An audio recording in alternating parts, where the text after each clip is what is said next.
I want to make it very clear in the beginning, I'm not anti-government.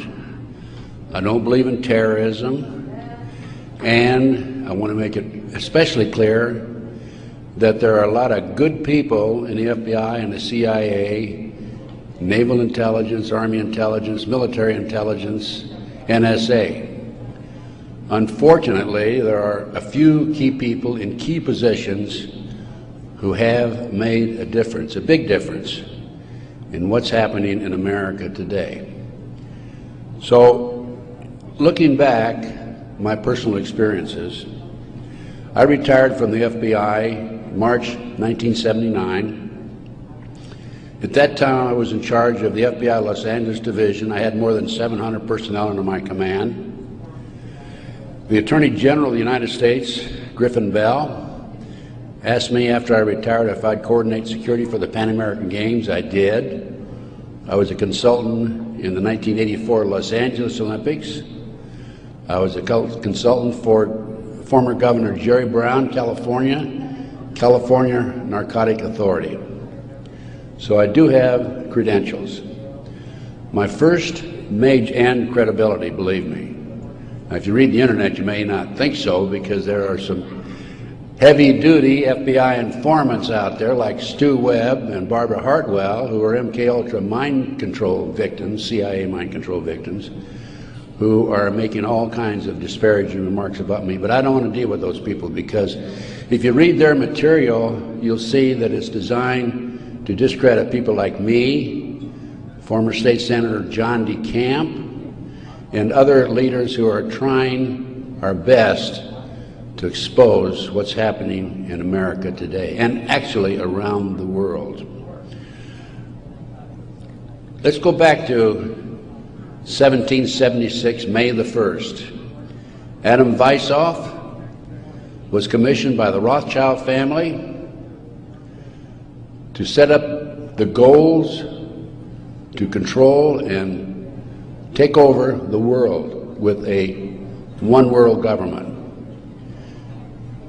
Adam Weishaupt came up with 25 goals.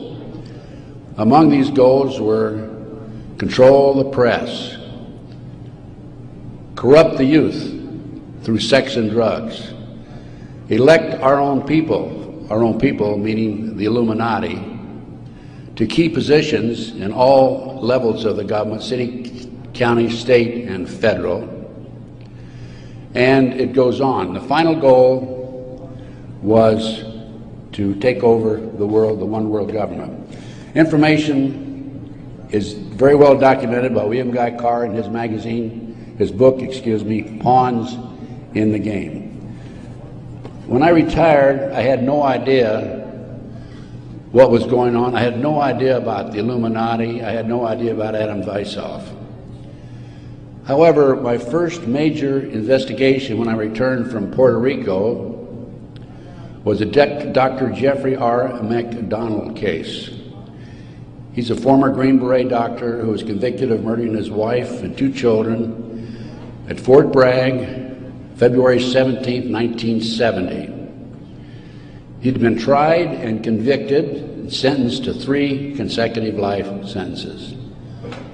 I was asked by the defense team to investigate the case because they claimed that Dr. McDonald was innocent.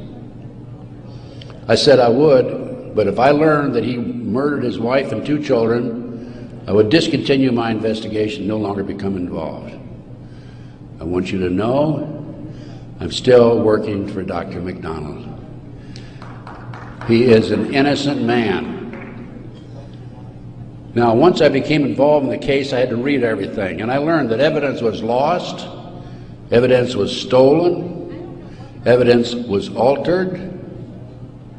An FBI agent, Paul Stombaugh, lied before the grand jury. And most important of all, Colette, the wife, had skin where she had fought off the assailants under her fingernails. That skin was handed over to William F. Ivory, the chief investigator for the Army, and it has disappeared. 10 months into the case, October 25, 1980, I through a series of circumstances, I don't have time to go into the details now, obtained a signed confession from one Helena Stokely. I had 3 sessions with her, 10 days each, total of 30 days. Helena told me that Dr. McDonald did not commit those crimes, that they were committed by her satanic cult group. And I said to myself, what's this all about? I don't know anything about Satanism. I read about it in the Bible, of course, and that's about it. But as I delved into the case, I learned that drugs from Southeast Asia were being flown into the United States to various military bases in plastic bags in the bodies of the dead GIs. I further learned from Helena that her satanic cult group was involved in distributing these drugs up and down the East Coast. They were mad at Dr. McDonald because he was abusive to the cult members and the GIs who went to the civilian hospital where he was moonlighting for relief of some sort. So they went in and attacked him that night. There were a total of 7 involved in the crime. She named them all for me. Right now, today, I know where some of them are located. But to further check and document this, I went to the UCLA library, and I found out, in fact, in the Time magazine, January 1, 1973, there was an article about bringing drugs in plastic bags in the body cavities of dead GIs. There was no question in my mind Helena was telling the truth. I gave her a polygraph test, and she passed. I had her examined by a psychiatrist, and she passed. And as a matter of fact, the government themselves had given her a polygraph examination early in their investigation before I entered the case. And Byzantine, the Army polygraph operator, said that she thought that she was telling the truth. She thought she was there that night. Now, the most recent series of events in the McDonald case, now I'm telling you a little bit about the McDonald case because that's what woke me up as to what was going on. It was after that I started researching and went back and found out about the Illuminati. Illuminati/Satanism. It was after that I learned considerable more about what was going on. And the most recent information, Dr. McDonald, who's been in the penitentiary for some 25 or 26 years now, appeared before a parole board just 2 days ago, his first that he's ever appeared before a parole board. And the reason he had never appeared before is because, in his opinion, had he appeared before, it would be an admission of guilt. In this particular instance, he still claimed he was innocent, but he did appear before the board because he's a newlywed individual with a woman named Kathy. And of course, if you read the papers in the last 2 days, his parole was turned down, and the parole board made him eligible for another hearing in 15 years. This poor man not only lost his wife and 2 children, he has served 25 years in the penitentiary and another 15 years to go. He's 61 years old. I am still working the case. What are the latest developments on the case? In 1997, the judge, federal judge, agreed to do DNA tests. And they chose 15 individual pieces of evidence to be examined. However, the judge said that when you open the evidence envelopes, only the prosecutor can be present. Well, they opened the evidence envelopes. The prosecutor did. How many do you think were empty? 5. 5 evidence envelopes were empty. The skin under Colette's fingernails would have established Dr. McDonald's innocence alone.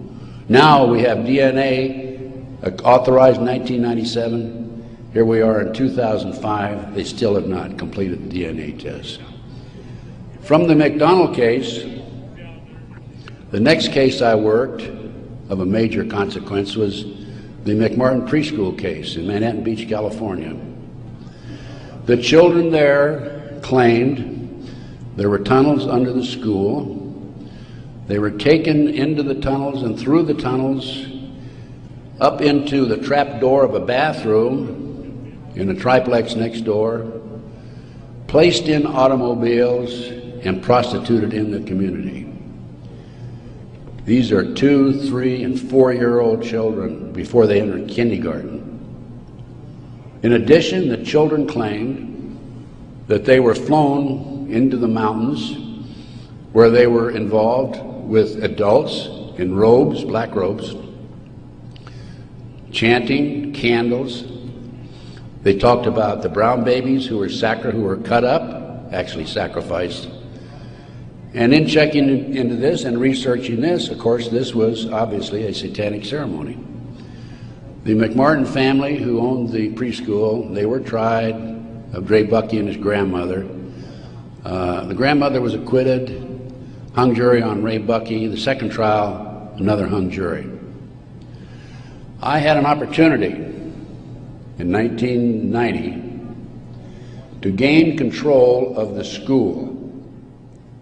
Now, the school had been given to Danny Davis, the defense attorney, and he had sold it, even though he made $15 million on the case, by the way.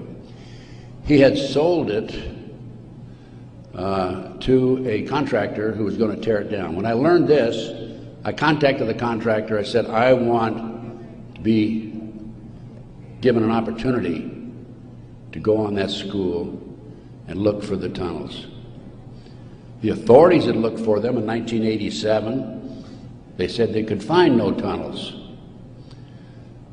Along with some of the parents, we hired Dr. Gary Stickle, UCLA archaeologist.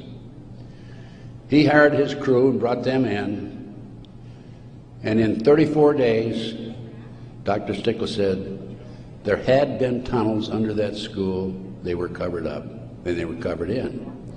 An informant of mine told me that there was an abandoned satanic site in Crestline, California, up in the mountains. I went up into the mountains and obtained photographs, of the site. I have a lecture that I give where these pictures are available. It's called Gunderson Chronicles number 2. It's a 4-hour lecture that I gave in Kansas City a number of years ago, which shows this abandoned site and also pictures from the McMartin Tunnel school dig. From there, I became involved in another case, very frightening case, because I established, with the help of people like John DeCamp, former state senator in Nebraska, that we have in this country today a covert military criminal enterprise, government enterprise, primarily by U.S. military intelligence, that is operating full throttle, and everybody refuses to investigate it. In the Nebraska case, it's called the Franklin Cover-Up. This is the book here that John DeCamp wrote, by the way. It's all documented in there. And in that particular instance, they were taking children out of foster homes, orphanages, Boys Town, driving them from Omaha, Nebraska to Sioux City, Iowa, 184 miles away, placing them in private jets and flying them to Washington, D.C. for sex orgies with prominent people, including congressmen, senators, and certain people in the White House. It's well documented. I have personally talked to Paul Benassi. I had a 5-hour interview with him. It's a tape that's available. I don't have it with me here, but you can order it. I have a 5-hour interview with Paul that he gave me in 1993. Paul told me how he was used. He was part of the kidnapping crew and was used as a decoy when he was 10, 11, 12 years old in parks, shopping malls, to attract the children over near where the adults were in a car waiting for them. They throw them in the back seat, chloroform them, and make off with them. Paul also told me that these children Many of them become sex slaves. Many of them are used as toys. The boys, they call the boys toys. I don't know what they call the girls.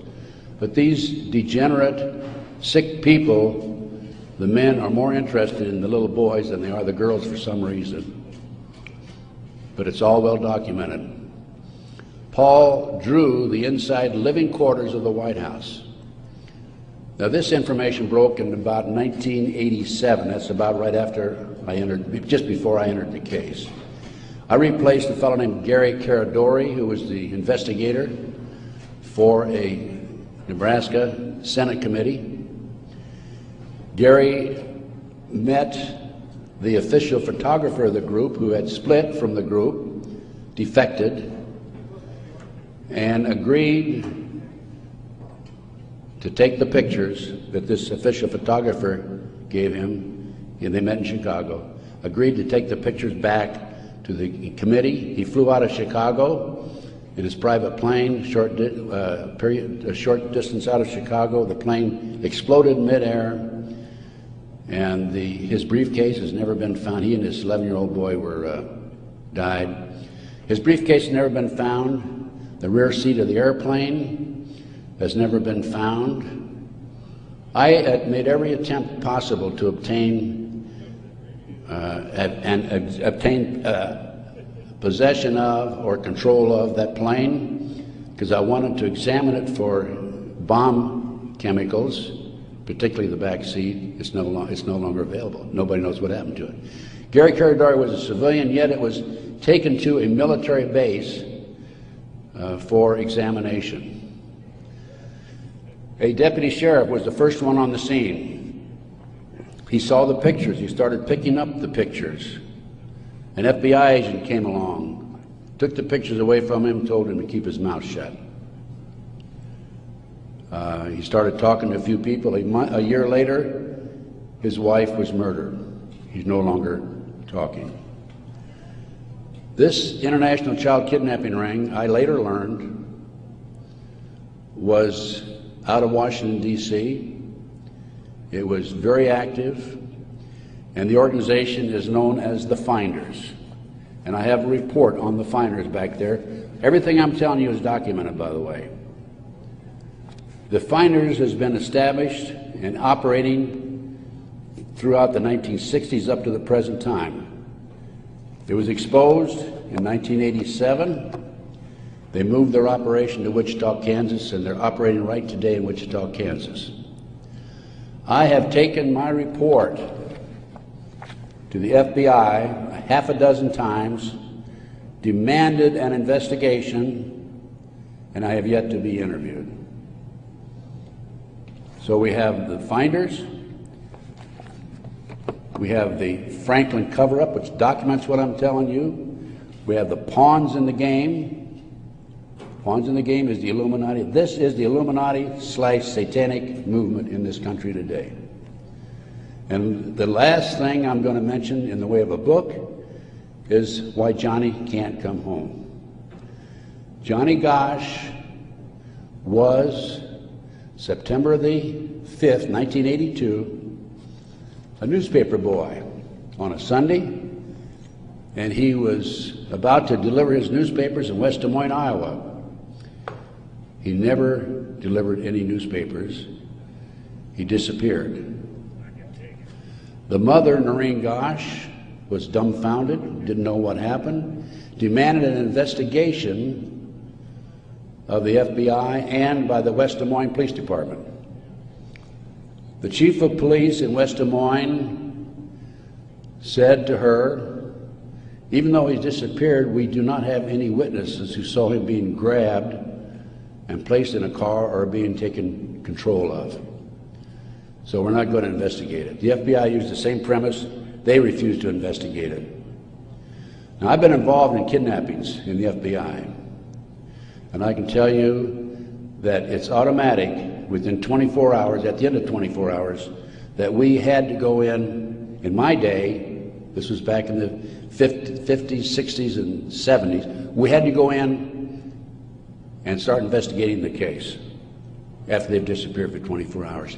Today, As I stand here and you sit there, the children are disappearing in this country at the rate of 83 per hour.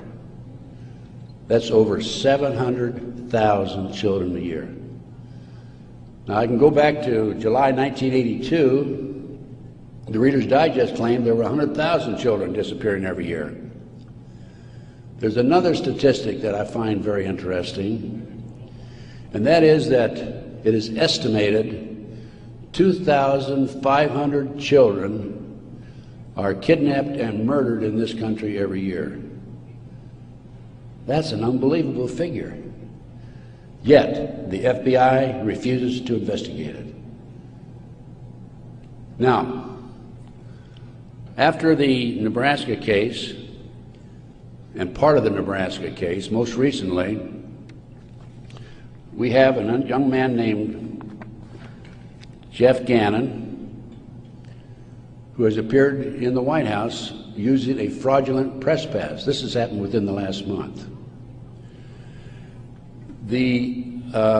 Certain people in the White House were questioning him and were suspicious of him because when he would engage in a press conference with the president, President Bush, he was asking what they called soft questions. Soft questions meaning the president would have an answer for them, he'd look good. Somebody started checking into his background. They learned that he was actually an individual named Jim Guckert. This is all on the internet, by the way. And Guckert had a homosexual website. So Jeff Gannon is an alias of Jim Guckert. Now his picture appeared in the internet, and he is believed to be Johnny Gosch, who was kidnapped September 5, 1982. The mother, Noreen Gosch, who wrote this book, Why Johnny Can't Come Home, I have a 2-hour interview with her on video, available again if you want to check my order blank. She did not sit still for this. Can you imagine if the 83 mothers of children who disappear every hour would do what Noreen Gosch has done? We wouldn't have this problem today. She went to the FBI, demanded an investigation. They refused to investigate. The police refused to investigate because the case tied into the Franklin cover-up. Some of our top politicians in the country, leading businessmen, Harold Anderson was identified by the children, past publisher of the Omaha World Herald.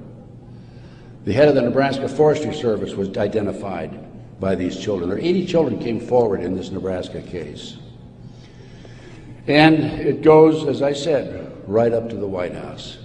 In 1987, according to Paul Benassi, he was furnishing toys, or little boys, young boys, to the sick people, certain sick individuals, in the White House itself. I have the names of some of these people. No need to mention it here. Some of them are mentioned in the Franklin cover-up. But it does appear that Jeff Gannon is, in fact, Johnny Gosch. Noreen Gosch, the mother, has looked at the pictures. She believes it's Johnny Gosch because he has a scar on his right cheek about the size of a nickel. It's white. Gannon has a scar there also. Little Johnny Gosch had a birthmark on his left chest about 8 inches long. From looking at pictures of Jeff Gannon on the internet, it appears that he had a birthmark at one time, and there's been an attempt to erase it. I personally talked to one of the youngsters who was involved in this network. I've talked to several of them. And he assures me that Jeff Gannon is, in fact, Johnny Gosch. Well, how did Johnny Gosch get from West Des Moines, Iowa, 12 years old, all the way with a phony press pass into the White House as of a few weeks ago? Well, what happened to Johnny is that he was transported from West Des Moines, Iowa to Sioux City. He was placed on a farm for 3 weeks, sexually molested. He was taken to the mountains in Colorado, placed in a cage in a house of some sort, or a cabin, and then later he was used as a sex slave. They didn't kill him, they didn't sacrifice him, although a number of these kids are sacrificed in satanic ceremonies. Now, he escaped with another young man. They stole a car, and in 1997, Johnny knocked on his mother's door at 2:30 in the morning, Noreen Gosh, and said he wanted to talk to her. He was there with another young boy. He came in, he told Noreen, he says, "Mother, I was kidnapped. I've been placed in a covert military CIA-controlled, mind-controlled project and used as a sex slave." He said, "I can't come forward at this time because they will kill me." And then he left. Noreen says that's the last time she talked to him, 1997. Now, several years after that, a girl named Burns, who was a producer for 2020, decided to do a story on the Johnny Gosch kidnapping and the Nebraska case. And she interviewed me. In fact, I spent 5 days with her, gave her the benefit of all my research, which is available to you folks also. And then she got a lead that Johnny was hiding out on an Indian reservation in northern Minnesota. She went there and flushed him out, and he basically went into hiding, and now he shows up at the White House. He was a mind control victim. If you don't know anything about MKUltra mind control program, it came into this country through the German scientists after World War II. They were involved with the Nazis during the war and prior to World War II in developing robots and individuals to be used on command for anything that they wished, including assassinations and other nefarious activity. The MKUltra program, CIA mind control program, was investigated by Congress in 1987. Congress said, CIA, you got to quit doing that. You're bad boys. And they said, we will quit. Don't kid yourself. It's very active today. There are people like Barbara Hartwell out there who are mind control victims. She's another one who's been bashing me. I must be doing a pretty good job because I wouldn't have these people criticizing me on the internet like they do. And of course, it doesn't bother me in the least. But going back to the Nebraska case and MKUltra, a lot of this training took place at Offutt Air Force Base in Omaha, Nebraska, which was Strategic Air Command headquarters. You recall after 9/11, the president flew to, I think it was to the south, someplace in Louisiana or New Orleans, and then he flew to Offutt Air Force Base in the afternoon of September the 11th, 2001, and they had a party there that morning at 9:30 in the morning. He missed the party. He was sorry he missed the party. Warren Buffett was there, by the way. And the MKUltra program has been very actively administered, not only at Offutt Air Force Base, at Fort Bragg, North Carolina, the place where Dr. McDonald's family was slaughtered in 1970. Now, the Nebraska case, I don't want to leave that without telling you that in the early 1990s, Yorkshire TV came to the United States with a camera crew for 7 months to do a documentary on it.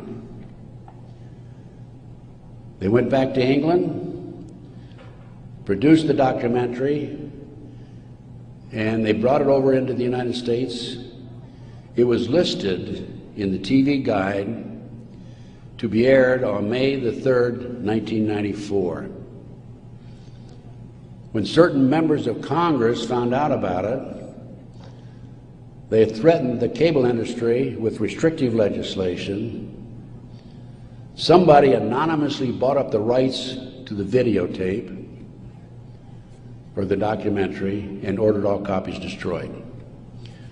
I just happen to have a bootleg copy of that documentary, and it is available. I have been selling these and these books and getting this report out of mine to anybody that's interested in it. And by the way, I have a 5-package deal for you at about a 15% discount, 15 to 20% discount if you buy all 5 items. So about 6 months ago, as any good investigator would do, I said, I'm going to get a copy of that TV guide. I didn't have a copy. John DeCamp had one at one time, couldn't find it. That's typical of John, by the way. Good friend, great guy.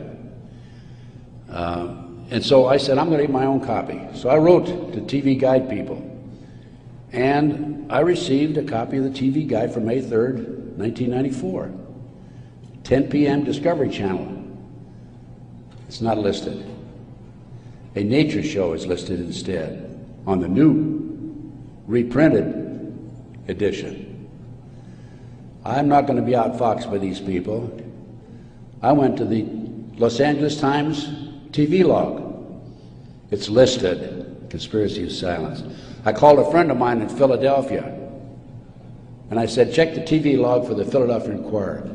Conspiracy of Silence is listed in the Philadelphia Inquirer. The power of the press.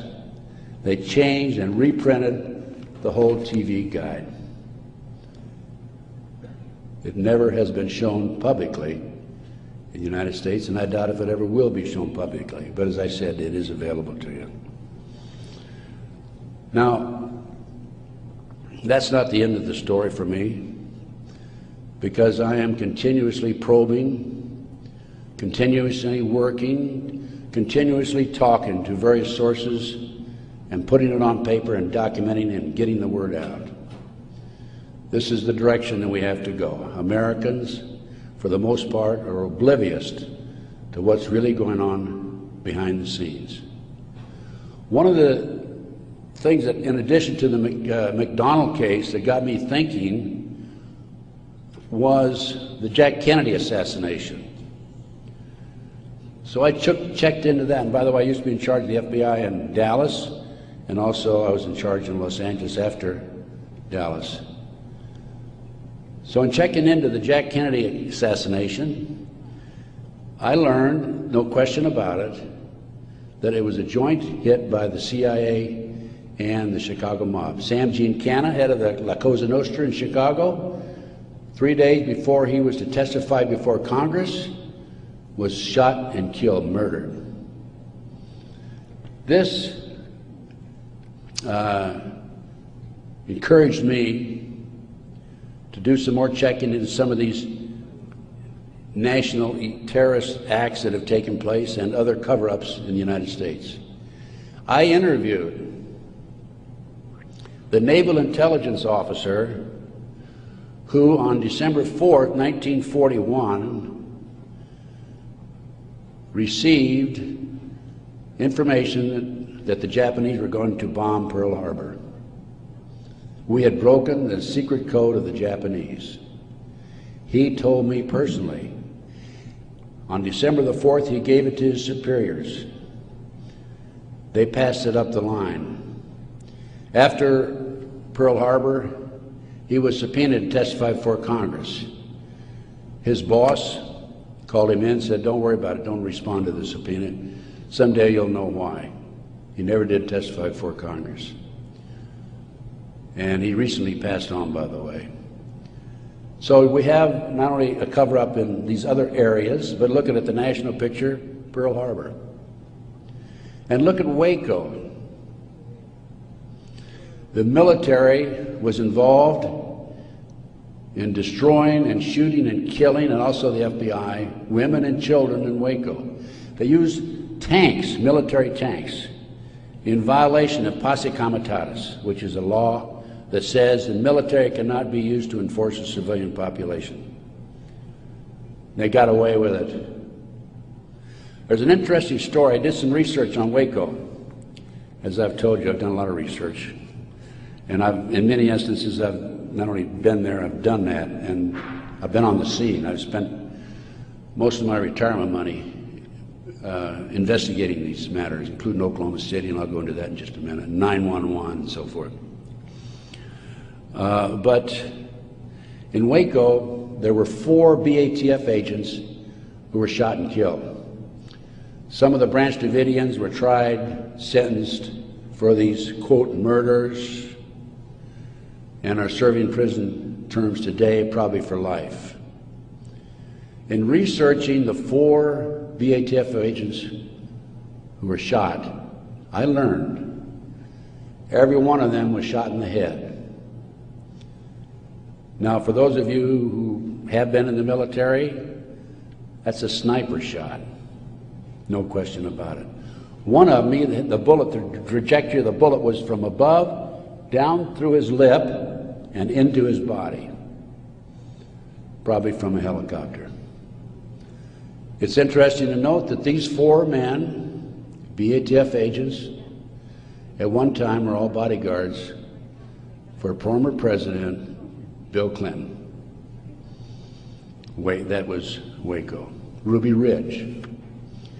Randy Weaver was set up by a BATF, Bureau of Alcohol, Tobacco and Firearms, informant. He bought a shotgun that was about 1/4 of an inch too short by law.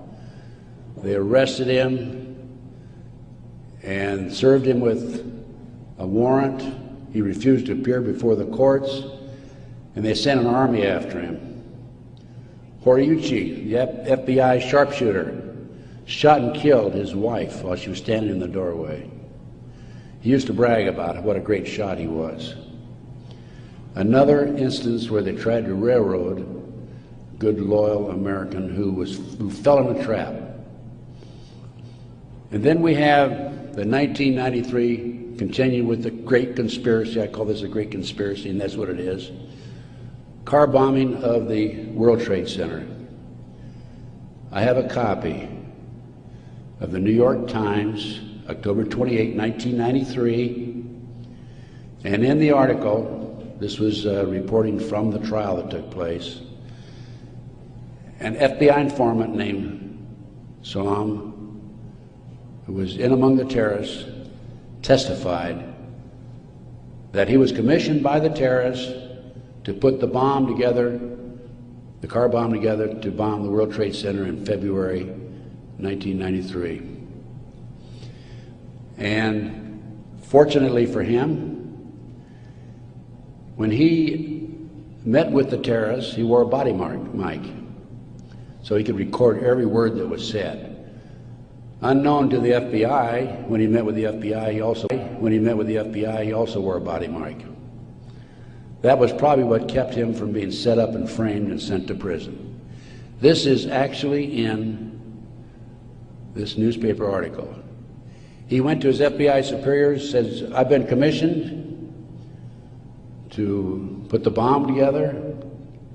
We're going to use a dummy bomb, aren't we?" And he was told by his FBI superiors, "No, we're going to use a real bomb." Now, I don't understand why Congress and Senate, investigators, and our leaders in Washington, D.C. are not jumping up and down over that situation. The FBI not only knew in advance of the car bombing, they furnished the ingredients for the bomb. Why doesn't somebody take some action in that area? Why doesn't somebody investigate this international child kidnapping ring being operated by the CIA? Why are these congressmen voting on bills like the Patriot Act, which takes away many of our constitutional rights and civil liberties,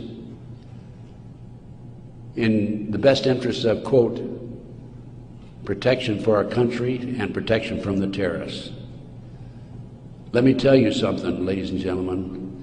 There are people in our government, a rogue outfit, whatever, I'm not sure, who are actually behind these terrorist acts. And the reason they're behind the terrorist acts is so they can pass bills like the Patriot Act And the reason the congressmen and the senators vote for these stupid bills, stupid by our terms and our definition, is because many of them have been set up and framed through sex and drugs. So then we have Oklahoma City, 1995. I personally made 2 trips to Oklahoma City. I investigated Oklahoma City. Because of my report, the defense attorney for Timothy McVeigh sent 2 of his investigators to interview me. I spent 4 hours with them. Actually, I got a lot of information out of them. For example, they told me that they were allowed to tour the remains of the Murrah building in Oklahoma City in the presence of a U.S. Marshal, but they were not allowed under any circumstances to take soil samples or to pick up any evidence for examination. Stephen Jones was their attorney. I heard that they were going to tear down the building. Now, you can trace bombs through what they call the taggants, the chemicals. When I heard this, I called John DeCamp. I said, John, we've got to prevent that building from coming down. And I actually called an outfit in Chicago, the Pat Kennedy Group, who were specialists in examining evidence of this type. And John called McVeigh's attorney, Jones, and because John had a client he was representing who was involved in the case, Jones said, I'll handle the paper, we'll have a hearing, we will prevent that building from coming down. The next thing we heard, the building was coming down. John called Jones, what's going on? And he had no good answer for it. That was evidence. I've been at many a crime scene, and it is critical that the evidence be preserved. That was a huge cover-up. McVeigh wrote a letter to his sister.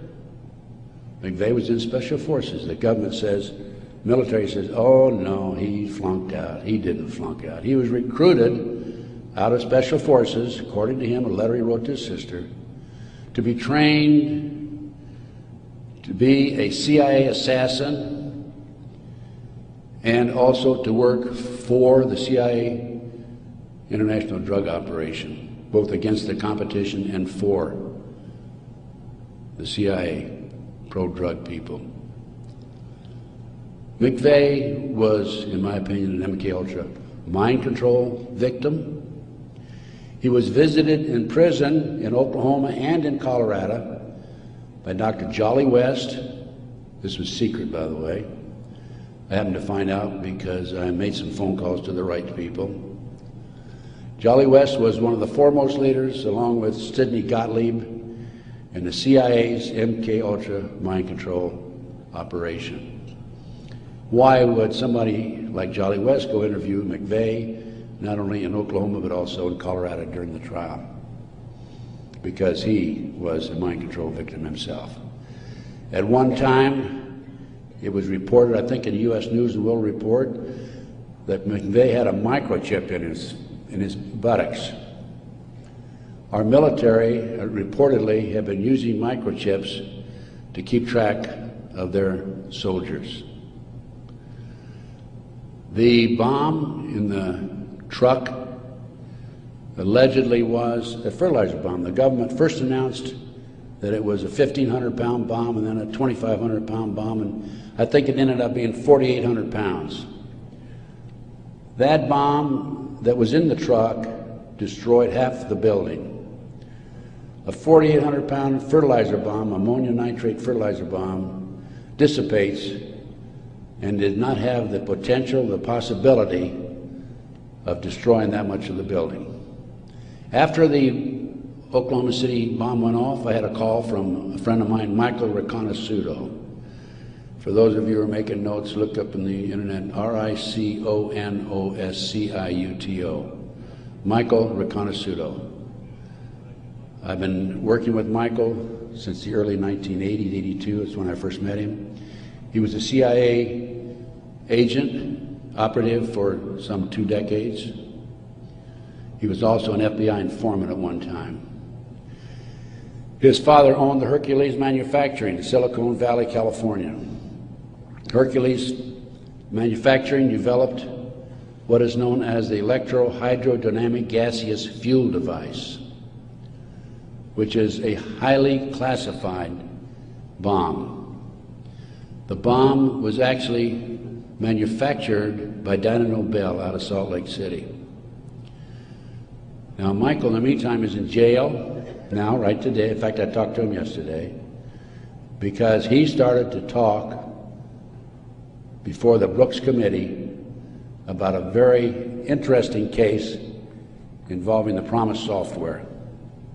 The Promise software was in a computer operation that developed all kinds of intelligence information on you and I and every citizen in America. The Department of Justice leased it for 2 years. At the end of 2 years, they refused to pay Bill and Nancy Hamilton the $10 million they owed them. Then the Department of Justice, through Earl Bryant, past president of United Press International, took that computer and sold it around the world. Sold it to the French, to the English, Israelis, the Canadians. Unknown to these foreign countries, the officials in these foreign countries, there was a trap door in the computer. Very clever, huh? A trap door secretly allowed us, the U.S. government, to retrieve all the information they developed. Michael Reconnaissance was the CIA agent who developed the trap door in the Promise software computer. And when Congress started to investigate it in the late 1980s, they called on Michael, and we want you to testify. Michael received a threatening phone call 2 weeks before he was to testify. He claimed from a fellow named Vietnix, Peter Vietnix, U.S. Department of Justice, if you testify, you'll be sorry. Michael testified anyway. A few weeks later, was arrested for drugs, is now serving a 30-year prison sentence because he dared to expose these nefarious activities by this rogue criminal enterprise operating within the confines of the U.S. government. I got off a little on, I gave you a little background on Michael. Going back to Oklahoma City now, I want you to understand who Michael is. He's not some guy walking down the street with a grocery basket looking for a recycling center, okay? He has credibility. Now, Michael called me right after the Oklahoma City bomb went off, and he said, Ted, he called from prison, by the way, that's my bomb, meaning that Hercules developed it. That was not an ammonium nitrate bomb. Now, when that bomb was tested in 1982, I happened to be with a group of intelligence agents in Palm Springs waiting for the results of that test. It was tested in Area 51. It was underestimated because the power, it was so powerful that 2 of the technicians died. They underestimated the strength of it. This, I'll call it a barometric bomb. This barometric bomb, according to Michael, was what was in the car, not a fertilizer bomb. I have an Oklahoma City report on that. So what did I do as an investigator? Well, I went to the Pickaninny Arsenal in New Jersey, and I gave him the contract number, which I obtained through a science magazine. One of my associates actually did the research on that. And I gave the Picatinny Arsenal the contract number. This is public, available to the public, by the way. And the Picatinny Arsenal came back and said there's no such contract here, even though I had the contract number. By the way, that's documented in my report. And I went to Dyna Nobel, who I knew manufactured it, and they didn't even bother to respond. It's interesting to note that a Dyna Nobel expert witness testified at the grand jury when they indicted McVeigh. In September of 1995, some 5 or 6 months after the 19th of April, 1995, Oklahoma City, In September, there was I lost my train of thought there for a minute. Oh, there was an article in Fireman's Magazine. It was written by the editor of Fireman's Magazine. The information was obtained from the Oklahoma City Fire Department. And in that article, again, that's in my report, in that article, it states that 4 unexploded devices were taken out of the building. When people were in the building after the bombing, dying, they discontinued the rescue efforts for some 5 hours while they carried out a bunch of government files, men in blue suits of some sort, sweatsuits. So what I'm telling you is Oklahoma City was perpetrated by certainly people other than McVeigh and Nichols, and now Roger Moore, if you read the paper recently, the gun dealer who claims that he was robbed of his guns in Arkansas and that money was used to finance the Oklahoma City bombing. Roger Moore has been accused by Terry Nichols of being involved in it. Roger Moore denies it.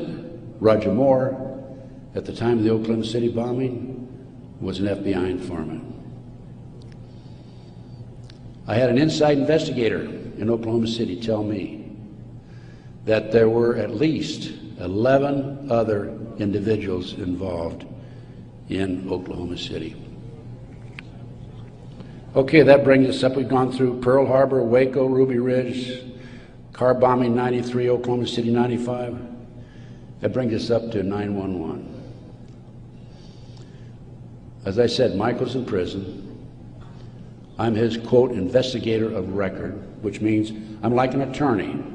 I should have access to him on a regular basis. I represent this man. For a year prior to 9/11, actually a year and a half, I tried to get in and see Michael. He was in prison in northern Pennsylvania. I was in the Philadelphia area.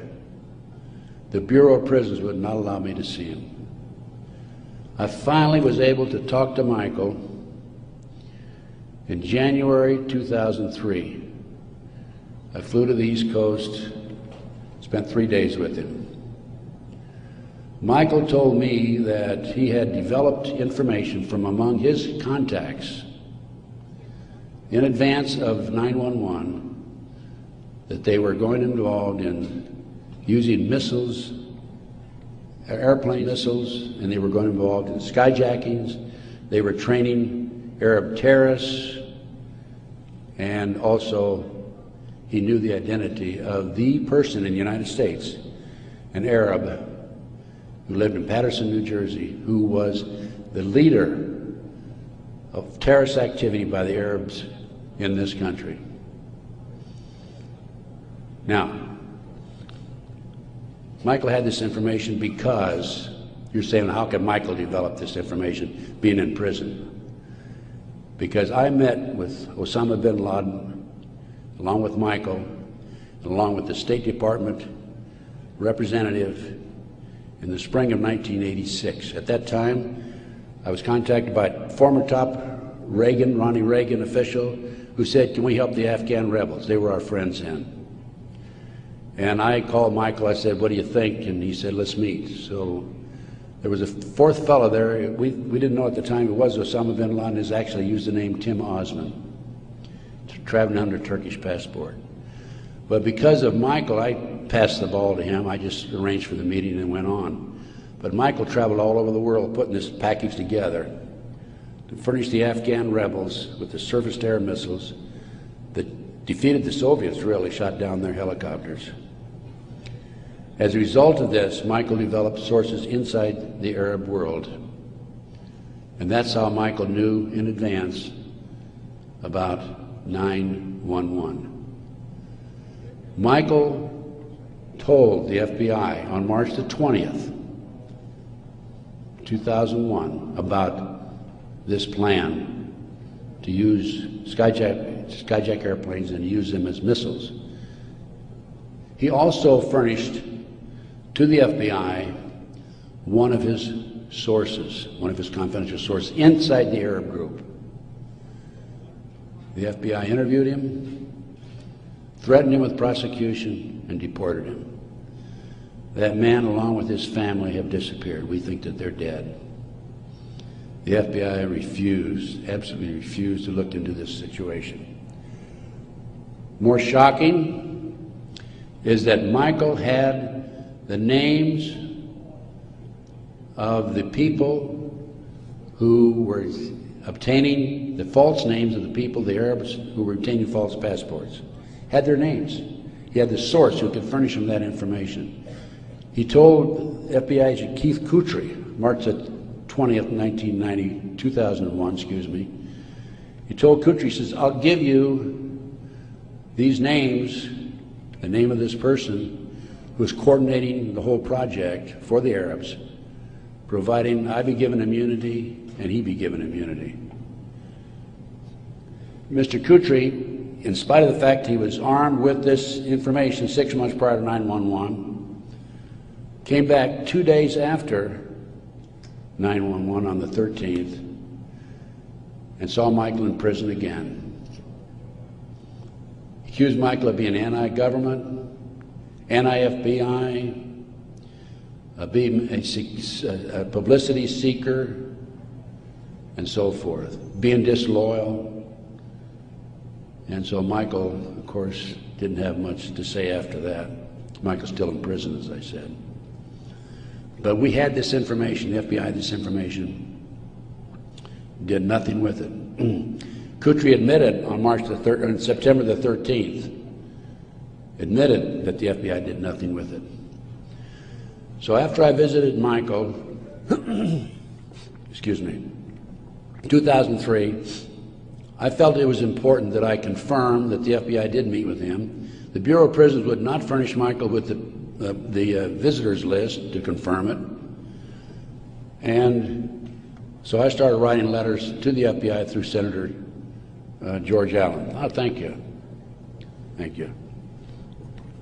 And to confirm that he did in fact meet with them, I wanted to document it. I also asked for the identity of the other agent who was with Agent Kutry. And I had a terrible time. It took me a year and a half writing letters to the FBI to get them to admit that they'd interviewed Michael on March the 20th, 2001. I finally did have that information. That information is available again in one of my reports, my terrorism report that I have in the bag. So that basically brings me up to the present time. I think my time is up. But I feel compelled, as a former FBI agent, I had all this training, and I feel compelled to do everything I can to educate as many fellow Americans as I can as to what's going on behind the scenes. We have been operated and orchestrated primarily by U.S. military intelligence, covert criminal enterprise involving the FBI and the CIA, active in this country today. It's being covered up right from the beginning. They're using FBI informants to set up and frame people. By the way, they tried to frame me on a drug deal back in 1984. It didn't work. The girl that they used to try to frame me contacted me, said, I need to meet with you. We met, she told me the whole story. I took a signed statement from her. Her name is Pam Fawcett. And I said to Pam, Pam, you're working for these people, the DEA and the FBI, and Modesto, by the way. She was making phone calls to me. I said, you're working with the people trying to set me up. Why have you, and of course, in the phone calls, she kept saying, trying to get me to make admissions that had knowledge of a felony, and I wouldn't. I said, I don't have any knowledge of that. Or was involved in a felony, actually. I said, Pam, look, you were working with these people for 6 months. They gave you $2,000. You had the run of the FBI office. You had your own coffee cup. Why did you come to me and tell me this now? And I'd helped her, give her a little advice about her 14-year-old son in the interim, you know, talking back and forth as any individual would do who might be able to help. And she said, Ted, I woke up the other morning and I realized you're the only honest son of a bitch I've talked to in 6 months. Those were her exact words. The FBI not only tried to set me up on a drug deal, I've also been the victim of 4 separate investigations. They tried to set me up on a fraud case in Dallas. And most recently, very frankly, I've been under surveillance, heavy surveillance. I've had illegal entries into my car, into my apartment. There's been attempts to gas me within the last month. And I was able to anticipate it and avoid it. But they don't want people like me out telling the truth. And that's what I'm doing. And I will not stop. I will continue to do so in the future. So that's basically it. I brought you from 1776 to the present time. We went through one conspiracy after another. Brian Gimble was interviewing Jim Nichols, Terry Nichols' brother, on national TV after the Oklahoma City bombing, by the way. And I had given Jim Nichols my Oklahoma City bombing report. And Jim said to Brian Gumble, he says, have you read Ted Gunderson's Oklahoma City report? And Gumble says, oh, Ted Gunderson's a conspiracy theorist. I want you to know I'm not a conspiracy theorist. I'm a conspiracy realist. It is there. All you have to do is get your own website, get your own internet, go out. There's a lot of disinformation out there, but you can pick out what's really solid and what's really truthful. And I have 25 years of research on that back table back there. And if you buy any of my reports or this videotape or any of my material, I want you to make a promise that you will make copies and distribute it far and wide. We need to wake up America. Right now, let me emphasize again, I'm not anti-American. I don't believe in violence. I believe in change through legal means. But we need to wake up an apathetic, sleeping society that is active in America today. And this not only ties into MK Ultra, CIA, it ties into Satanism. There are approximately 4 million practicing Satanists in America today involved in the Nebraska case. And I can go on about satanic cults for another hour, but I think my time is almost up. I might mention that, speaking of Satanism, there are between 50 and 60,000 human sacrifices, according to 3 different sources, in this country every year. The satanic cults operate secretly. The satanic cults are, along with our covert criminal enterprise within the government, a serious threat to our society. And I thank you very much.